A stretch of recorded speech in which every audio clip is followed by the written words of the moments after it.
વાત કરીએ તો સુરેન્દ્રનગરના રતનપરથી કીર્તિ પટેલની અટકાયત કરવામાં આવી છે અને વહેલી સવારે પિતાના ઘરેથી કીર્તિ ઝડપાઈ આવી છે।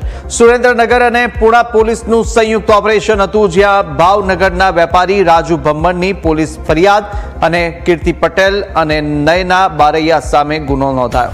સસ્પેન્ડેડ મહિલા કોન્સ્ટેબલ નયના સામે ફરિયાદ થઈ છે।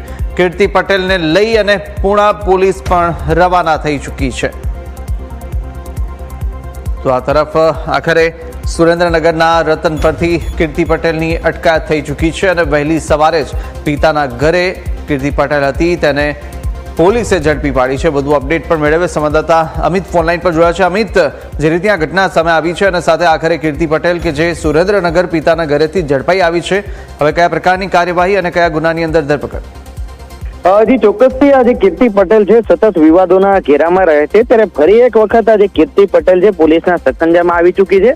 જો મામલાની વાત કરીએ તો સુરતના પુણા પોલીસ સ્ટેશનમાં આજે ભાવનગરની સસ્પેન્ડેડ મહિલા કોન્સ્ટેબલ નયના બારૈયા અને કીર્તિ પટેલ સામે એક ગુનો છે તે દાખલ થયો હતો અને ભાવનગરના વેપારી રાજુ ભમ્મર દ્વારા આ ગુનો છે દાખલ કરાવવામાં આવ્યો હતો। રાજુ ભમ્મરના પરિવારને સોશિયલ મીડિયામાં આજે બદનામ કરવાની ધમકીઓ આપવા બાબતેની ફરિયાદ છે પુણા પોલીસ સ્ટેશનમાં દાખલ થઈ હતી અને ત્યારબાદ કીર્તિ પટેલ છે પોલીસથી ભાગતી પડી હતી। જોકે હવે આજે પિતાના ઘરેથી જ કીર્તિ પટેલને પોલીસે ઉચકી છે અને હવે તેની અટકાયત કર્યા બાદ તેને સુરત લાવવામાં આવી રહી છે અને પોલીસ સ્ટેશન પહોંચ્યા બાદ કાયદેસરની કાર્યવાહી છે તે પોલીસ દ્વારા હાથ ધરવામાં આવશે। મહત્વની વાત છે કે થોડા સમય પહેલા જ જે કીર્તિ પટેલનું આજે સોશિયલ મીડિયા એકાઉન્ટ છે તેને બેન કરવામાં આવ્યું હતું અને હવે કીર્તિ પટેલની ધરપકડ થતા આજે અટકાયત થતા તેની મુશ્કેલીમાં વધારો થયો છે।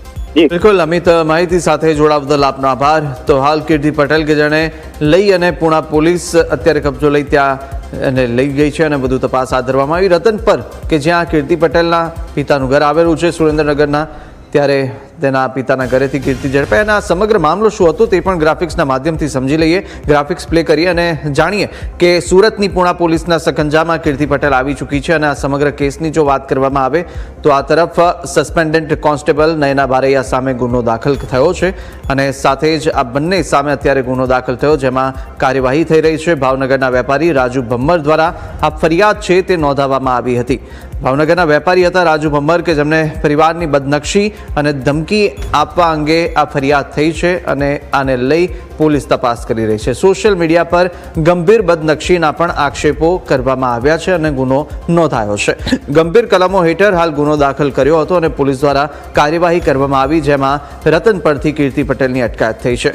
તો પોલીસ સ્ટેશન બહાર કીર્તિનો આક્રમક મૂડ પણ જોવા મળ્યો હતો અને તેનો વિડીયો પણ સામે આવ્યો અને સાથે જે રીતે આક્રમક મૂડમાં અને કીર્તિએ કહ્યું હતું કે હવે ખોટા કેસ છે તે બિલકુલ સહન નહીં કરું, આ પ્રકારનું તેમનું રિએક્શન્સ પણ જે કેમેરામાં કેપ્ચર થયું હતું। વેપારી રાજુ ભમ્મરને જાહેરમાં પડકાર પણ આ કીર્તિ પટેલે આપ્યો હતો અને સાથે કીર્તિ અડાલજનો આ વિડીયો પણ વાયરલ થયો હતો। કીર્તિનો જે અડાલજનો વિડીયો છે, કીર્તિ અડાલજાનો આ વિડીયો અને સાથે જ પોલીસ સ્ટેશન બહાર ઊભા રહી અને પડકાર ફેંક્યો હોય તેવા દ્રશ્યો પણ જોવા મળ્યા હતા।